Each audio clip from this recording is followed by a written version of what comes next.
వేరుశనగ పప్పులు పల్లీలనేవి అతి బలమైన ఆహారాలు.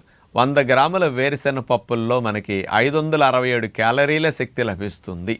ఇందులో 25 గ్రాముల ప్రోటీన్ ఉంటుంది. కాబట్టి వేరుశనగ పప్పులు ఆయిల్ ఇస్తాయి. అలా డైరెక్ట్గా తింటే వెగటగా ఉంటుంది, డైజెషన్ కొద్ది కష్టం. వేరుశనగ పప్పుల్ని 7-8 గంటల ముందు నానబెట్టుకుంటే సులభంగా జీర్ణమవుతాయి, పాలుగారే స్థితిగా మారుతుంది. అందుకే నానబెట్టిన వేరుశనగ పప్పులు 2 గుప్పెళ్ళు అన్ని పెట్టుకుని 10 ఖర్జూర పళ్ళు నంచుకు తింటే మీరు దగ్గర 1/2 కేజీ మాంసం తింటే ఎంత బలం వస్తుందో ఇన్ని వేరుశనగ పప్పుల్లో అంత బలం వస్తుంది. అతి ముఖ్యమైన ఆహారం వేరుశనగ పప్పులు. నానపెట్టుకు తినండి.